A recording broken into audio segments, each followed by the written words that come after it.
thank you. Okay, well, as one or two other people have mentioned, I'd just like to start by thanking Karen for inviting me along, for organising the event, and for producing this fantastic book, which you all must buy, obviously. Which is really interesting. You may or may not know a lot of people in it, but I thought I knew some of the names and faces, and even the ones I did know, I learned a lot more about the individuals.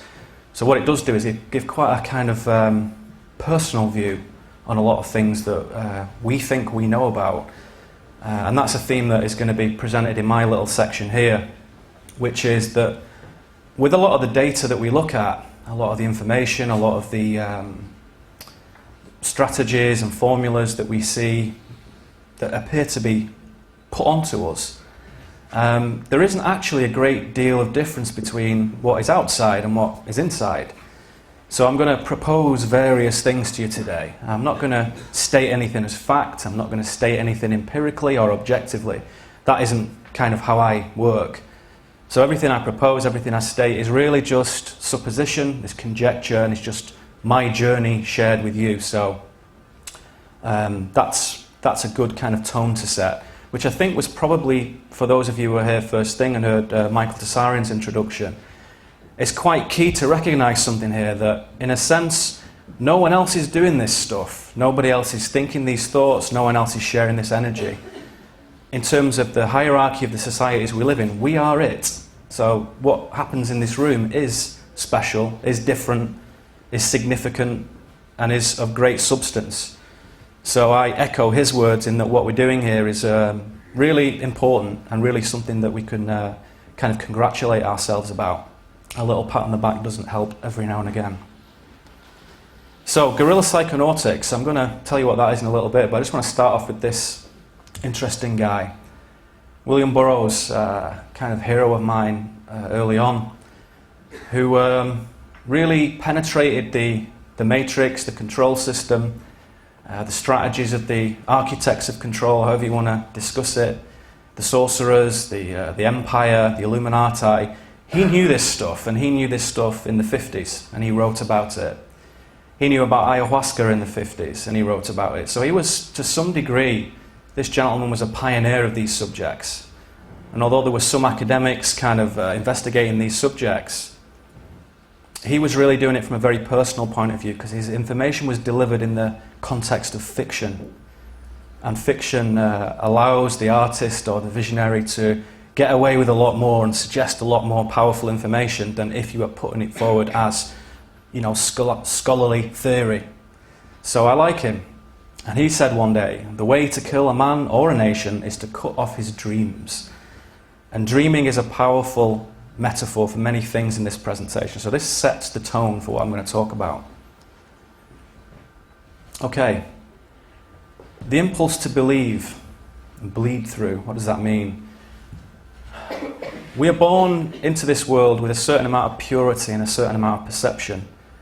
And I feel that when we show up on this 3D realm on Earth, we have everything we need.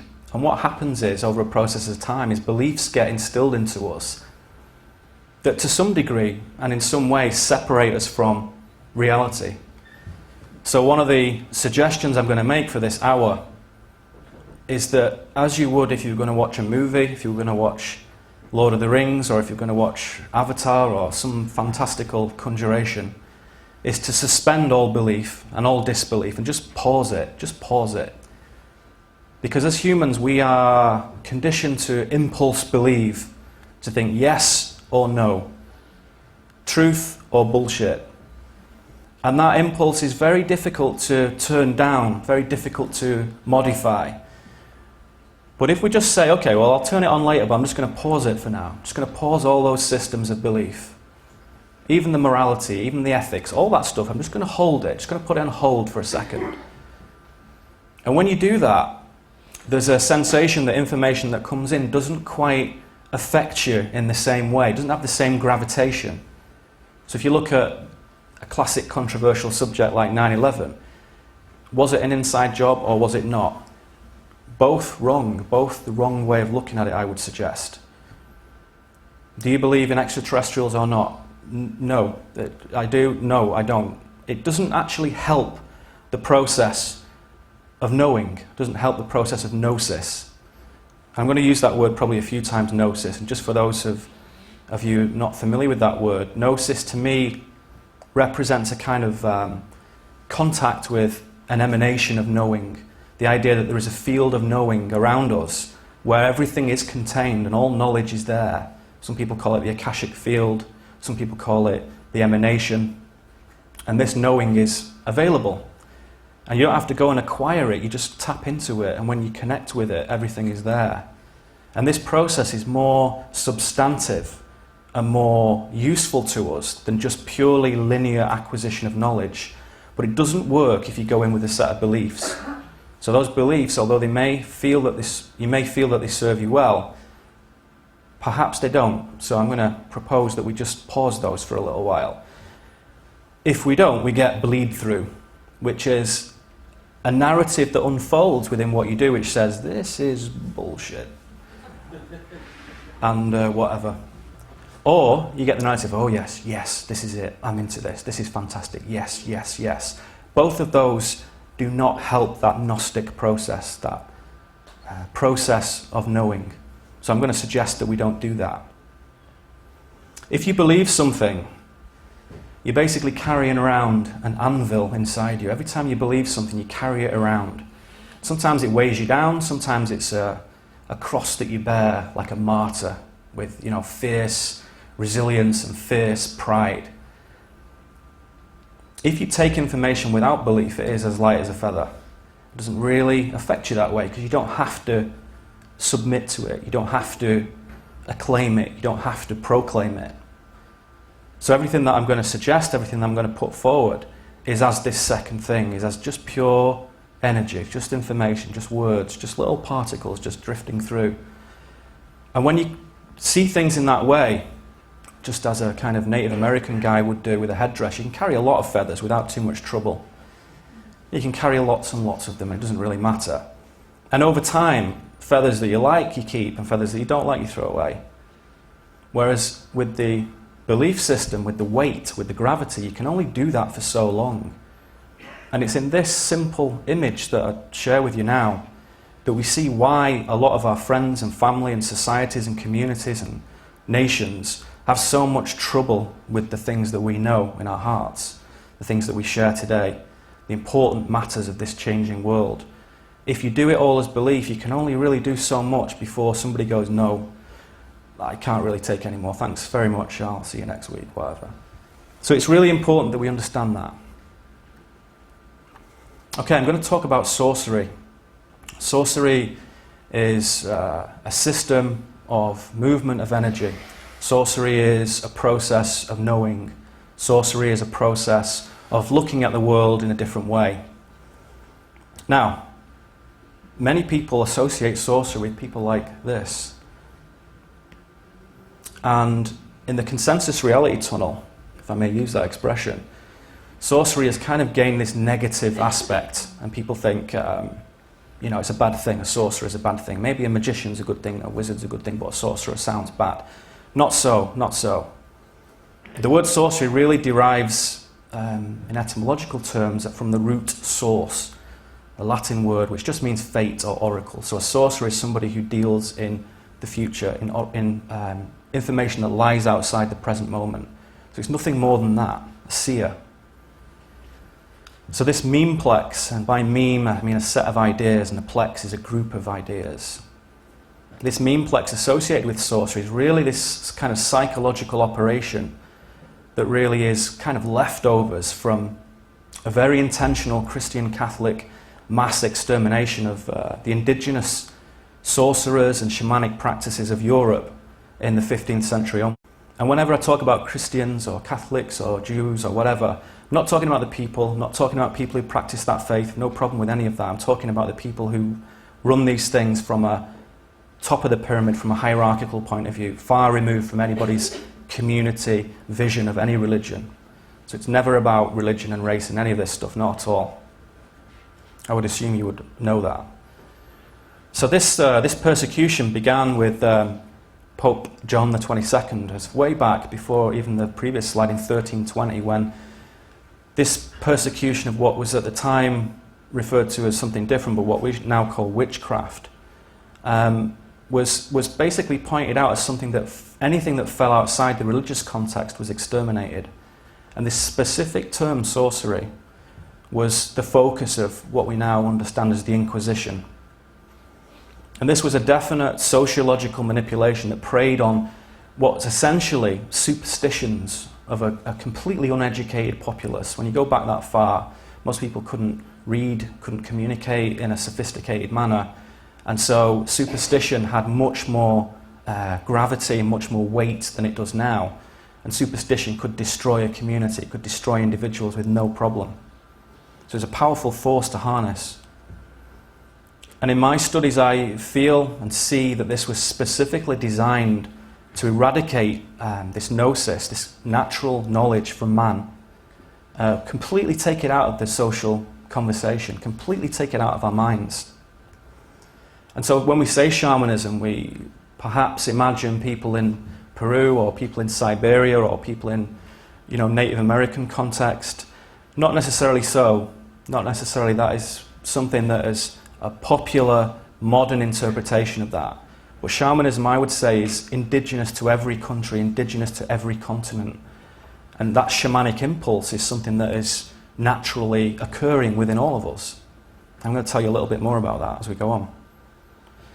So it was this guy who, I think Henrik mentioned one of his predecessors, ironically entitled Pope Innocent VIII, who authorized these two inquisitors, Kramer and Sprenger, to systemize the persecution of witches. And they authored this kind of famous text called Hexenhammer, as it's become most commonly known now, or Malleus Maleficarum, Hammer Against Witches. And it was basically a treatise on what is a witch, why it is evil, and how we can destroy it with complete and total lawful abandon. So this church-sanctioned extermination basically wiped out hundreds of thousands of people, and that is a conservative estimate. In reality, when you look at kind of community-level information that isn't officially sanctioned, that could stretch into the millions, but we just don't know. But what we do know is that this process lasted for over 300 years, and it spread all across Europe and even into America. And now this is key. Women were specifically targeted in this, women.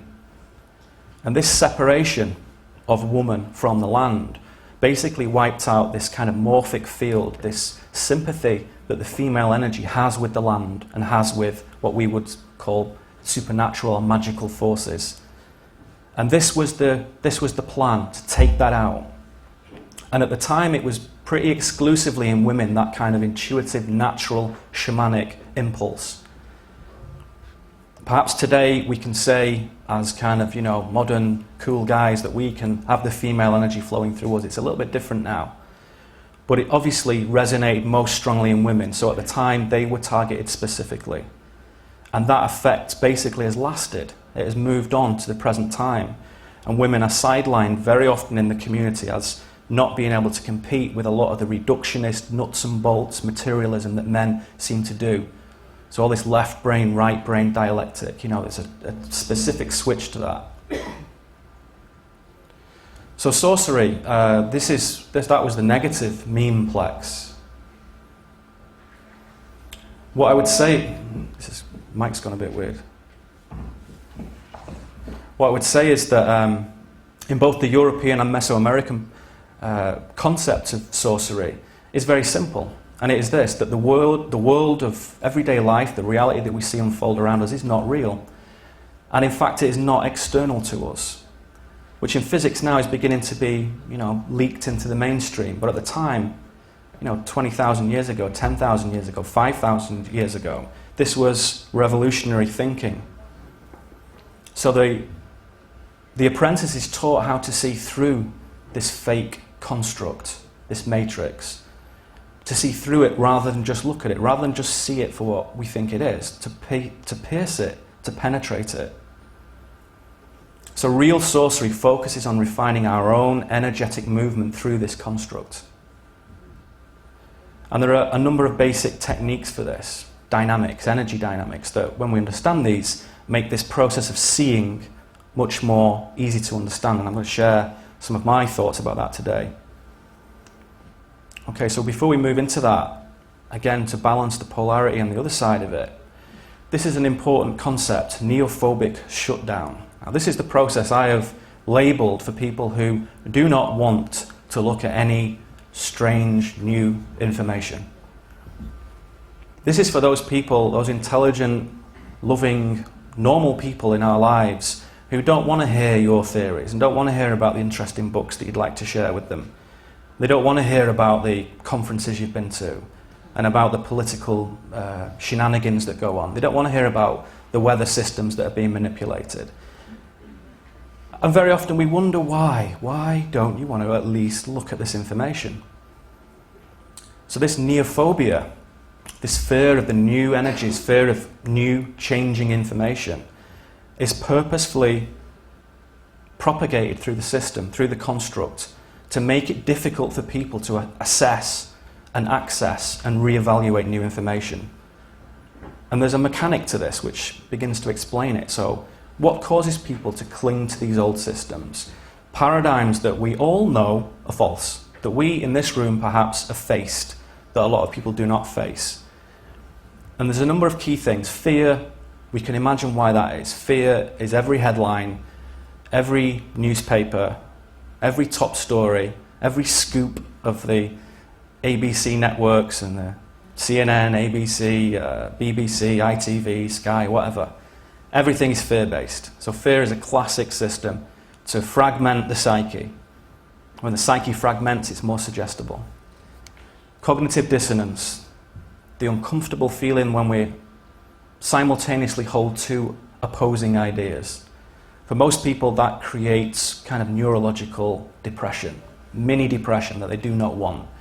How do you stop it? You just don't think about that stuff. Previous investment, this is a key one, very interesting. If somebody has spent all their life investing in a system, investing in a paradigm that is false, it's very difficult to retreat from that, very difficult to back out from it. So if you paid your taxes all your life and you've created a nice situation with your mortgage, your insurance, your pension, everything's cool, the situation, your local political situation is acceptable, is doable, why would you want to retreat from that? Why would you want to reevaluate that system? And the older you get, 30, 40, 50, 60, 70, 80, the harder that gets. The more you've invested in it, the less the self wants to retreat and reevaluate. And the final one in this sounds very straightforward, but it's cunningly shrewd in how this is unfolded upon us, an inability to focus. If you watch TV for any amount of time, which I wouldn't recommend, the first thing you see is cut, cut, cut. The camera cuts, sound cuts, voices change, angles change. Everything is fast. That is the style. If you watch an action movie now, it's so fast, you can't see what's going on. They've even started to remove frames in adverts to show this movement, this incredibly fast cut edit. And that also makes its way into text, into syntax. The language that is used now in so-called news broadcasts, which I prefer to call official broadcasts because that's what they are, the language is quick, is cut down. Any sort of pause, any sort of consistency, any movement of peace and stillness is completely unbroadcastable nowadays. It has to be quick. And what this does is reduce our ability to focus. It reduces our ability to create, to manifest, because without focus, we cannot do anything. So neophobia indicates the process whereby people choose to stop evolving. It's not necessarily forced upon them. It is proposed to them and they accept it. So it's a choice to stop evolving. And this is strongly associated with heavy consumption of the mainstream media.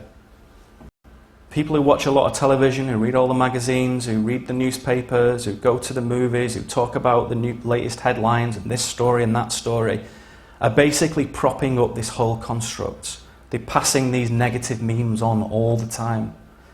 And anybody who has experimented with moving themselves away from mainstream media, you realise something very interesting happens. I was in States recently speaking in various locations, and one guy came up to me and said, "Oh yeah," he said, I stopped watching TV a year ago. It's really interesting. I'm reading more, spending more time with my children. I've taken up painting. I've visited these countries, and just life is so much richer and truer and freer. It's just it's more human, you know. It's just better. So I don't watch the news anymore. The news is irrelevant to me. He said, what matters to me is what I see in my life. And if I want to know about a certain country, I will find out about that myself. I don't need it broadcast to me. I will find it. If I want to know about a political situation, I will find it. I will go on the net, I will visit it, I'll go to the library, whatever. But the most interesting thing he said of all this stuff was his wife hadn't managed to unplug from the TV. And what they'd agreed to do was put the TV on a trolley, a little rolling trolley, right? And he said, all I ask you to do is not have it in the living room. So she'd been kind of, putting this in another room watching TV, and they'd agreed to do this between themselves. And then one Saturday night, she said, look, balls to that. I'm going to watch it on the sofa, in the living room. It's a big program that I love, tough shit, I'm going to watch it. And he said, okay. And this program was a popular program, I believe, called NCIS, right? Which is about forensic examination and crime solving and stuff like that. Very popular in the States and here. And this guy, who had not watched any television for a year, said he had resensitized. He had resensitized himself, emotionally, physically, spiritually. And when he watched this program, he said it was like a vision of hell. He said there was brains being splattered all over the TV, there was rape, there was murder, there was base, crude, pornographic images on the screen. He said this was on like Channel 4 or whatever at 9 o'clock on a Saturday night. Children watch it. And his wife was completely oblivious to it because she was desensitized. Like anybody who watches TV is desensitized to these images. It is acceptable entertainment to watch people get their head blown off. So this is neophobia. This is how it works. There are a number of ways to combat this. Anyone who's familiar with my work may have heard of this concept, this little routine that I've really formulated from other systems that I've seen and just put it into my own language.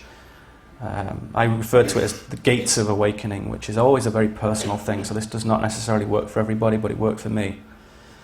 It can be summed up in these 4 processes: engage, unveil, expand, integrate. So briefly what these mean. Engagement is the first stage of gnosis. And engagement is essentially an ongoing, lifelong self-education process. A decision to learn, a decision to know, a decision to evolve that we make personally. No university gives a monkeys about this stuff. It's nothing to do with academia. This is a personal thing. Self-motivated, enthusiastic study of subjects that matter.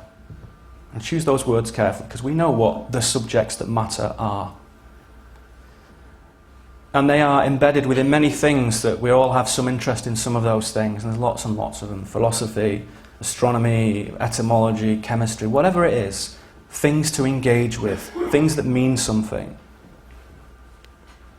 So this engagement process is very straightforward to get into. It's a decision, a personal decision to make. The next stage in this process is the unveiling stage, and there are 2 types of this. One is a dark unveiling. This is essentially an acknowledgement that there are secret societies, elites, families, naughty people who like to keep control and who like to hide their knowledge. And my way of describing this is that any illuminism, any secrecy in itself is not bad. It just depends who the people are in those groups. Secrecy is just a way of protecting knowledge in one way. Illuminism is a system of enlightenment. But in the way that we see it, in the dark sense, that this is, as you can see by the slide, it's characterized by this extreme stratification of knowledge and technology through hierarchical forms of distribution. So if you ever analyze Illuminist groups, there is extreme hierarchy, extreme organization. And these people are indeed a synthesis of solar symbolism, ancient mystery cults, and numerology. And anyone who doesn't know that, that's cool, but you just haven't looked into it far enough. The further you go back, the more obvious this becomes. The further you look into it, the more apparent and more transparent it is. It is a fact, it is the case. And you'll see pieces of this in this other things that speakers have said today. You will see how far some of this stretches back when you listen to Ralph's talk later on. So all the different conjurations of that, Knights of Malta, the OTO, the Jesuits, whatever, the globalist groups, Council on Foreign Relations, Tavistock, think tanks, all that kind of stuff. Many of these systems exist. And then the broader themes within that: conspiracy, psychological operations, assassinations, media manipulation. These are dark unveilings. Dark is not bad, but it's dark. It's like night. So if you stay completely in that realm, that will affect your resonance as a human being. It will affect your consciousness. So this is part of a cycle. It's part of a process. It's not an end in itself. To dwell completely in this realm is foolish. And you can probably think about people in the media or people you even know in the alternative community who do dwell in dark unveilings, and you can see it. You can see the negativity in it. They only take, they never give. It's all take. The other stage is the light unveilings. These are more illuminated realizations. The universe is magical and mysterious. This 3D world is only one representation of what we see in front of our eyes. It's not the only thing. It's nested within other realms. When we analyze history, history's got a lot of clues there. It is radically different to anything we thought. And again, you'll see this in some of the presentations later on. Consciousness creates reality. Consciousness is like, such a buzzword now, I'm almost sick of saying it. But it's important to know that what happens in our spirit, what happens that emanates from us, affects everything around us and is actually primary. It's not epiphenomenal from what's happening in our brain, it is primary. There is no separation between any energetic entities, whether it's a cup or a person or a tree or a galaxy. Everything is an energetic entity and everything is intimately connected. There is no separation. Expansion, this is the third stage. You've engaged with subjects, you've unveiled information, uncovered it. Expansion is now about turning that to the inner world, to the self, to the soul, whatever word you want to choose. To work on yourself, to clean yourself. There's so much contamination, so much toxicity in everything we see and do. It's important to know how to ground, how to clean that, how to rewire bad wiring from people who put that upon us, not with any ill intent necessarily or any sort of, particular sinister aspect, but it is bad wiring and it has to be addressed. Meditation, connection with nature, entheogenic work, I'll come to that word in a minute. Learning to perceive the universe as a communication system that is personally, elegantly, beautifully designed to speak to you individually. It speaks all the time. It communicates all the time with us, and there's a way of seeing those communications and understanding what it means. The linear left brain thinking, the intellect, the systemic process of reduction, reducing everything to nuts and bolts, that has to be quietened. It has to be brought still. Softening the boundaries of self to understand that it is not Neil Kramer going through the world, it is not Bob Smith, it is not Sarah Green. It is a story, it's a narrative unfolding, only that, only that. During this process we see something. Knowing begins to replace the predominance of thinking. So connection with gnosis directly as an experience replaces the act of trying to acquire knowledge, trying to acquire information. And this is only understood experientially. Finally, integration. Walking the path every day. Acknowledging source and experiencing its unfoldment. Source being where we come from, whatever that means to you. Balancing selfhood and individuality with a fluid connection with the field. Attunement with one's own highest frequency of consciousness. This is walking the walk. This is actually doing it every day, every moment, being vigilant, thinking about everything, feeling everything, seeing, stopping thought when it needs to be stopped, firing it up when it needs to be ramped up. So this process looks like this. And it's a cycle. It doesn't start 1, 2, 3 and end with 4. It continually goes round. It's useful to know where you are. Look at that. Look at it. You know where you are in that. You know your challenges. You know what you need to do. You know your weaknesses. You know your strength. And that's good. It helps to make sense of a lot of things, to just put it into this model temporarily while everything else is on pause, just to think about it.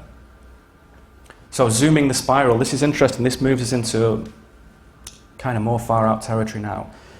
Process for me that I see often is a zoom levels, I call it. As you're born, you start here like this, and you see only yourself. You see only pain and pleasure and food and loneliness or separation or heat or warmth, just basic low-down Maslow hierarchy physiological need. As you grow older, you start to appreciate more, see more. As you grow older still, 7, 14, 21, 28, 35, etc., etc., you begin to become more conscious of everything around you and see that actually you affect things, you influence things. Everything is kind of interconnected. The idea of this is by the time you get to 80, 90, 100, whatever the end of your life is for you, that you're at the maximum zoom level. You see everything with the utmost clarity. And people whose life has been unexpectedly foreshortened accelerate this process, and they see beauty where we do not see beauty. They see hope where we see none, because they zoom out more. They see further and deeper. So these are some basic thoughts that fit into what I'm going to talk about, guerrilla psychonautics. Guerrilla meaning basically from the Spanish word guerrilla. Guerrilla warfare is basically this system of combat which is asymmetrical in nature. It's used for small forces to combat larger forces. Probably most popularized in the modern psyche by Che Guevara and the Cuban Revolution. And guerrilla warfare has tactics, and there's kind of like a number of key things. And when I looked over these recently, it struck me that they are extremely useful for non-physical combat warfare, for psychic penetration, for conscious warfare, to combat the system, to combat the construct. So these are actually physical laws for physical combat. I'm going to ask you to look at them in a slightly different way. Number one, intelligence. Know yourself and know your enemy. Initiative. Be creative, adaptable and fluid. Intensity. Choose when and when not to engage the enemy. Relationships. Connect with the people. So this is within the context of a small fighting unit fighting in a large army, and you can see why those would be useful. But can you not also see how these are useful for the individual?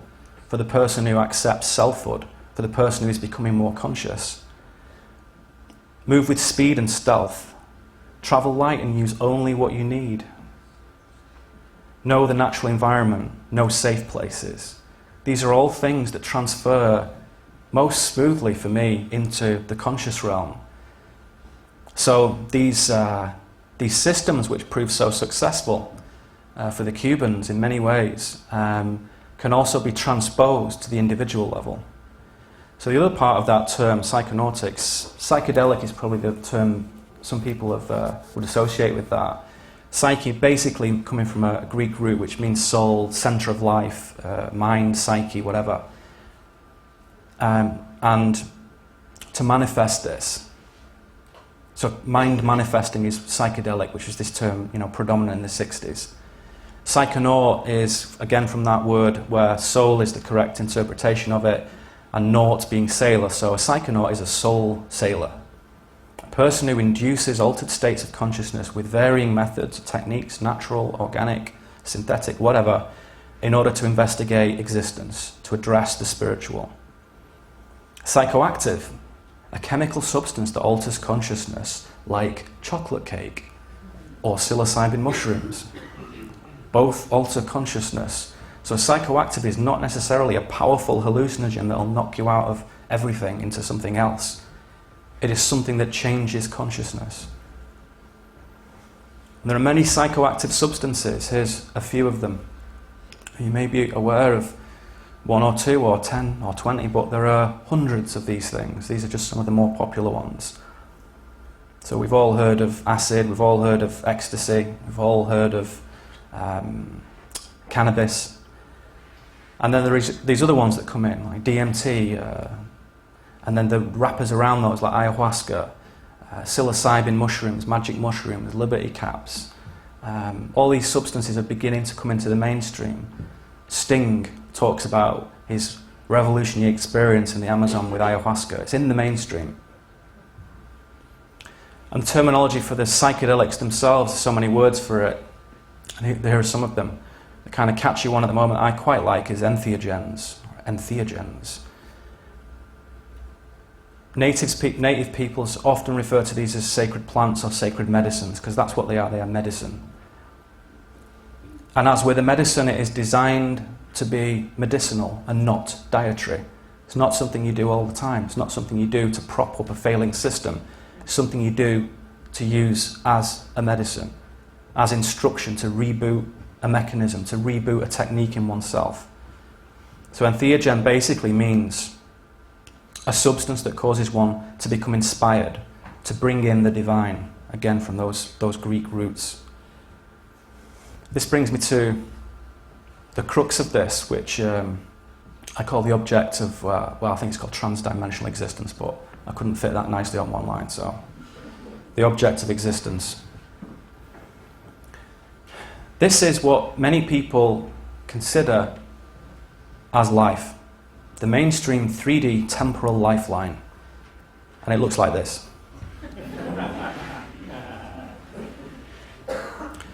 And if you read any mainstream information, they reinforce this every day. They reinforce everything and say, well, the bit in the middle, try and make it as pleasant as possible. Yeah? Try and make that work for you. Try and make it nice. And I'm going to suggest that when we remove the temporal, when we remove time from this equation, and we go back to those zoom levels, zooming the spiral, zoom out on that fractal spiral, I'm going to suggest to you that existence is better thought of, better conceived of as an object. So let us imagine that there is this vast, extraordinary, elegant, dynamic object. Huge, enormous, beautiful creation. Three-dimensional, multi-dimensional. And it exists, and we are somewhere inside it, somewhere upon it. But when you are upon it, like an ant on a mountainside, you have no concept of the object itself, only your space on it. You can only see what's in front of your nose. So we're zoomed out here, let's say, zoomed out 1,000,000 times. So if we zoom in a little bit more, say, okay, yeah, we'll zoom into the construct. We'll zoom in a little bit more and see all these amazing fractalated spaces. This is what happens with a lot of entheogenic exploration. You zoom out too far and you kind of think, what is that? You zoom in a little bit more, you say, okay, that's the Milky Way, right? Yeah, I know what that is. Oh, right, okay, I don't know if you can see this too well. That's Earth, yeah, okay, that's England. Oh, good, all right, yeah, I'm starting to understand it now. That's a city. That's London, that's Tower Bridge, there's the Gherkin, etc. So we understand that this object of existence, our perception of it depends entirely on the level of zoom we have upon it. So if we analyse one area of it, let's say that little dot here, say we're there. There we go. Can't do that with my left hand. This is in a 3D space. From a fourth dimensional space, which is where you have to go, which excludes time altogether, you can zoom out and see it. You can zoom out further and see more. You can zoom out even further and see more. And you'll see that on this little representation that I drew here, you can not only see what's immediately within that circle, but you can see what's around it as well. We would call that the past and the future, alternative realities, whatever. And we could give names to these things. We could call them orbits. So different things would take to different orbits. We could call them frequencies, another catchy word at the moment, resonance frequencies, used a lot, but they are useful. And we could call them whatever we want, frequency G, R, P, whatever. And we could say certain chemical substances that affect the electrochemical patterning in our brain will help us get to those spaces, those orbits, like psilocybin, salvinorin, DMT. So we're saying here that there's something we can't normally see. Why can't we normally see it? Do we need drugs to do this? Is that really necessary? No, it isn't necessary. What these entheogens do is show us a mechanism that has been drummed out of us. So the brain we see basically as a neurological computer all too often. That's what it does. But what it also is a filtering system. So what I see is the potential for a massive amount of information, of data, of energy to flow into us.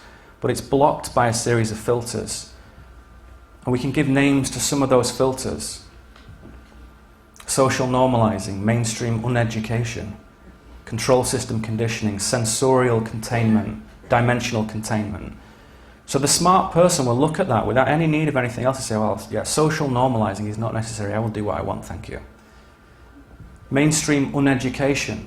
As soon as you begin to educate yourself and take it upon yourself to become intellectual, to become apprised of the information, to become smart, you realize that the mainstream system is not concerned with educating us, quite the reverse. So we can do away with that. Control system conditioning. The fact that we're just little people and we can't do anything. That we're on this one-dimensional timeline. We can do away with that. If we're really smart, we can do away with it. Where the entheogens come into their own is in this sensorial containment. The fact that we are supposedly trapped in a world of sense, in Maya, in the world of sensory information. Entheogens can help to do something about that, to temporarily remove it and show how that isn't necessarily the case. Dimensional containment, to move you out of your temporal time zone as a three-dimensional human being. When you do that, you think, oh, okay, yeah, now I can see the whole thing. Now I can see the object of trans-dimensional existence, because I do not have those filters in place. So this is a process that is designed to be completely natural, completely organic. It does not require anything external. And so why are these substances there? They're there to remind us of a process that we can do completely organically. I was speaking about this with a lady earlier. She says, I can see things, I can see energies, I can do stuff, I don't need those. And I said, that is fantastic, because you represent what it should be like. Some people need a kick up the ass. See, I've been in America. Arse, sorry, that's better. Some people need a reminder. Again, this comes down to male-female. Males have a distinct disadvantage in this case. The way males are trained to be brought up in this country and others is as reductionists, nuts and bolts thinkers. You cannot get anywhere solely with that rationale.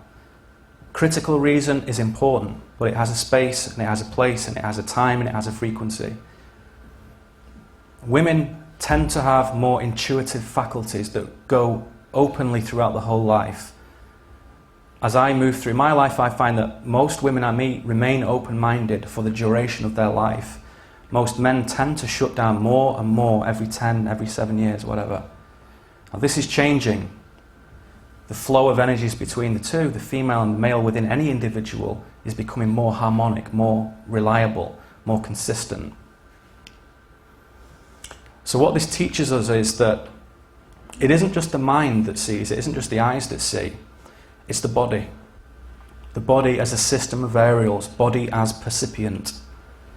And as you may have seen in other systems, the body houses a system of energy portals. There are 7 key ones, there are another 7 subtle ones, another 7 even more subtle ones, but these are the main ones. And they have specific functions. So if all your energy is being filtered through the brow and the throat, then you'll do well, because you can communicate well, you have some kind of psychic impulse. But unless all those portals are open, the energy that we talk about cannot flow through the system properly. You miss parts of the spectrum. And these portals, of course, as you guessed, are more commonly kind of known as chakras, spinning wheels of energy, also known as seals, bands, assemblage points, decoders, vortices, whatever. But they are there. And they represent a potential energy interpretation in the body that goes below the level of words, below the level of information as pure energy. And significantly, this portal here that we would associate with what we call the heart, which isn't really anything to do with the heart, but that's that meme we associate with it because it works on an emotional feeling level, to use those words, is distinctly female, and it has the biggest, furthest reach of any system. It can reach from across the planet, across the galaxy. It's the most powerful thing we have, is that portal. Everything else is secondary to that. Everything else is secondary to that. If the heart portal is not open, we are silenced. So the most important thing to do is to be aware of that and to understand that that valve can be opened and closed as appropriate. We don't have to turn into space bunnies and just hop about blissfully everywhere waiting for 2012 unitary consciousness, because that won't necessarily happen and it won't necessarily help us. We have to learn how to switch these energy portals on and off, open and close them as necessary. And going back to this perspective on the object of existence, that is the reach from that heart portal, from truth, from impeccability, from authentic being. That is what flows through that energy level. Anything that is inauthentic begins to shut down the other portals. Salvia is an interesting entheogen. It's still legal here in the UK at the moment. I bought some over the counter also in New York last month. Totally legal, totally fine. This is what it looks like in its native habitat. It's a sage mint plant, very beautiful. Basically, it comes from Oaxaca in Mexico, in isolated mountain regions, typically very wet, drenched areas. There's a long tradition of usage by the Mazatec shamans. It can be smoked, chewed, you can make a tea or a tincture from it. The primary psychoactive component of this is a thing called salvinorin A, which was only recently really uncovered. There's a guy called Daniel Siebert who was doing a lot of sterling work on this front and extracted this, and you can make an extract of it, because actually doing things with the plant is very difficult and time consuming and problematical. And it's known as a kappa opioid receptor agonist. Basically most other visionary plants are alkaloids and affect different receptors in the brain. This one is unusual. It's the only one that tickles that receptor. And salvia is very interesting. I mean, on the street, not on the street, but in the stores, it looks like this. You get a little container about that big, and it's got what looks like, you know, sage that you'd put on your cooking or whatever. For those of you who haven't seen it, this is what it looks like. And it can be, as I said earlier, it can be created in a number of different formats. The effects of salvia are very interesting. It brings about a deep recapitulation process very often. Helps you revisit stuff in your life, not necessarily just childhood memories, anything, but specifically those first formative 7 or 14 years. We would call that regressive therapy nowadays. Salvia does that. Visions of moving through membranes are often associated with this, the feeling of moving through things, moving through dimensional spaces, I would say, from the 3D to a space where there is no time. Being in several locations at once. This is what physicists may call multidimensionality. A particle being in two spaces at the same time, quantum bilocation, whatever. Encounters with other beings, contact with inorganic beings, non-carbon based life forms. Classic effects of salvia, this happens a lot. It's extremely important to note with any entheogenic information that you hear from me or anyone else, all this stuff requires discipline, intelligence, courage, responsibility, and a certain amount of integrity. And if any one of those things is lacking, this is a foolish path for anybody to even consider. So any recreational use of this is pointless. It's not a recreational substance, it doesn't work like that.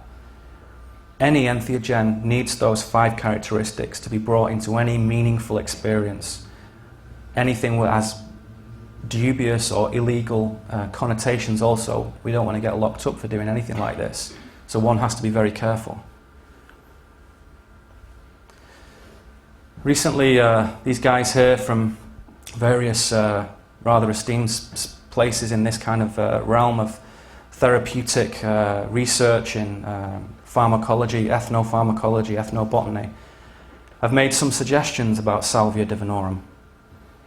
They suggest that it may help treat Alzheimer's. There's growing evidence to show that. Bipolar disorder, which is increasingly afflicting this country and the States, and obviously many other places, but those that we hear most about. Addiction to substances.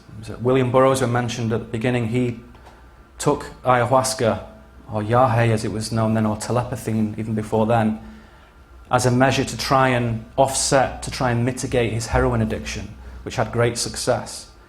And even more stunning, it has been known to put cancer into spontaneous remission. Very, very interesting, very, very worthy of research. And yet a proposed Schedule 1 classification will effectively terminate any further clinical studies of this. In New York, probably this time next year, you will not be able to get salvia legally anymore. And if any substance is put on this Schedule 1, as with LSD, there were incredible studies done with Timothy Leary before he went kind of mainstream, to deal with addiction, to deal with cancer, to deal with relationship issues, to take hardened criminals and reverse that impulse, to show them humanity through these substances. That research is almost impossible if it's Schedule 1.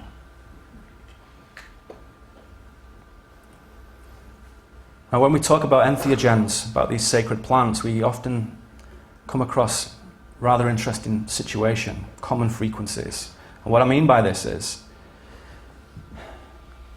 as we see that there is this field that surrounds us, this dimensional space where all things are possible, where all information is, this field of consciousness that interpenetrates everything, with the brain really as a transceiver, receiving and transmitting in and out of it, we could say that it doesn't really just exist in our brain. It's not really in our heads. They're not just visual cortex spasms. There is something there. There is some connection there with something of substance, something meaningful.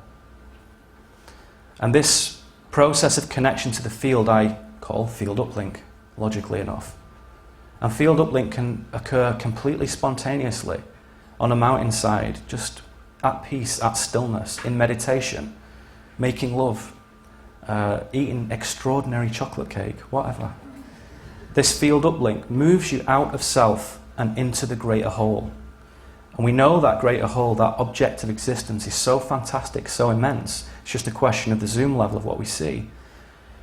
And within this entheogenic exploration, there are these certain frequencies, holographic operating frequencies. That's what they are. Kind of like radio stations. And again, we could give names to them. We could section them off and say, oh, there's W, X, Y, Z. And very often when people take a specific entheogen, they will go to a specific frequency, and it isn't in their heads, it's in the field. And what happens is they see the same stuff. They see archetypal images, specific iconography. Very often people who take ayahuasca will see the serpent form. Not necessarily snakes writhing around or scary kind of black mambas or whatever, but a serpent form, a serpent energy. As they move through this, they realize that what actually happens is it's not in their heads, and wow, spooky, we had the same experience. Of course you did, because you're watching the same entheogenic radio station, the same TV station. It exists in the field. Okay. So many different entheogens help us to tune into these different frequencies, help us to get to the same spaces.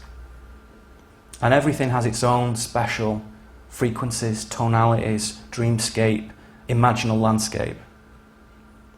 Okay, I'm going to speed this up now, because we've only got 5 minutes left. It might be 7 minutes actually, so. Shadow predation, this is very quickly, big subject. I'm going to absolutely race through this, so forgive me. If you want to talk about this, catch me outside in a short while. Shadow predation.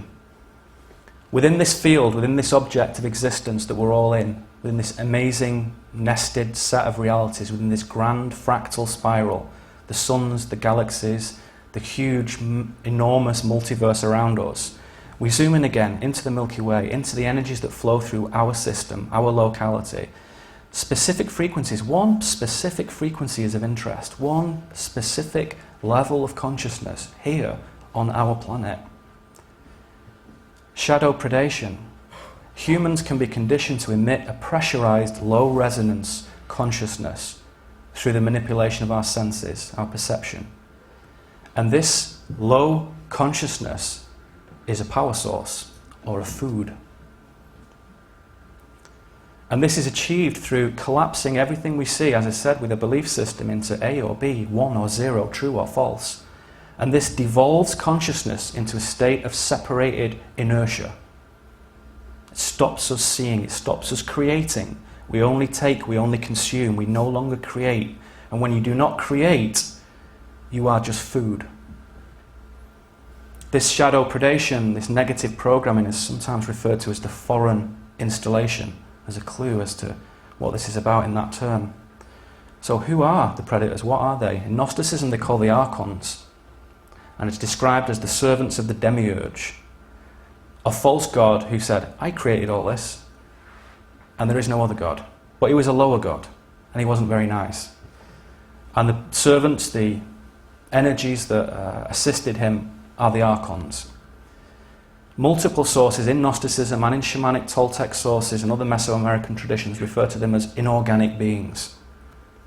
Castaneda, in his imaginal texts, some of it true, some of it imaginal, whatever, referred to them as the flyers, or in other Toltec tradition, the mud shadows. And some parallels have been drawn in my studies and in other people's studies with the Anunnaki, extraterrestrial races and other creation myth deities. Characteristics of these: impersonal, non-human, powerful. They are tunnels. They're not entities closed off, they are tunnels, wormholes. And there are two types in the Gnostic scripture which dates back to 2,000 years ago. The Nag Hammadi text are specific in saying there is a fetal grey type and a reptilian type. Interesting, interesting. They do not have their own defined will. They envy our higher consciousness. They envy what we can do. They envy the divine lineage that every single one of us has, that they do not. The cultivation of our human capacity for inner silence and focus, that word focus, consistent focus, dissolves this influence. And many researchers and many Gnostic scholars suggest that they've been here for a long time, from the beginning, nothing new. And they dwell at this dimensional gateway. They're out there in the orbit from the trans-dimensional object. They're out there, way out there, but they're there. And they represent for me what I call optimal negative polarity. And one researcher has suggested that these flyers are an essential part of the universe. They're meant to test us. They are the universe's method of providing the ultimate negative source to test us. So we should see them for what they are. I'm going to fast forward through this. Project Bluebeam, holographic technology, weather control, tectonic plate simulation, frequency control, simulating religious prophecies. Some people say this was used on 9/11. Interesting when you consider the archons with Bluebeam. Bluebeam may be used to simulate an alien invasion in 2012 or thereabouts. Very far out stuff. Belief systems not required here. The ultimate psychological operation to initiate a one-world system of government, economy, military and religion. Now, for the archons, this would be a disaster if actually an alien visitation did occur. A gentle, kind one. Non-human advanced intelligence came, it would pose a serious threat to their power system. So it would be desirable for them to depict all alien visitors as invaders. So Bluebeam may be used, but it may be used to hide a higher system of alien visitation. We don't know. We have to understand this within the context of this framework, these gates as I propose it. So that is a dark unveiling. To dwell in it solely is foolish. So in closing, I want to put forward the following two aspects on this, the following two perspectives. Any shadow force in our world, any darkness, any badness, however you want to look at it, is us. We are the shadow. We are complicit in the existence of all external adversaries. They represent for us the disavowal of our own shadow, the collective projection of our stuck energy. It's only by going within that we can disperse these patterns that ultimately do emanate out from us. Any darkness is just a representation of constantly ignoring our own shadow side. Shadow is not bad. The shadow is shadow. Shadow is darkness. That's all it is. And this is the natural play of polarity within this fractal spiral that we live in. This is natural, it's normal, it's organic. So we are the shadow, but we are also the light. It's the same thing.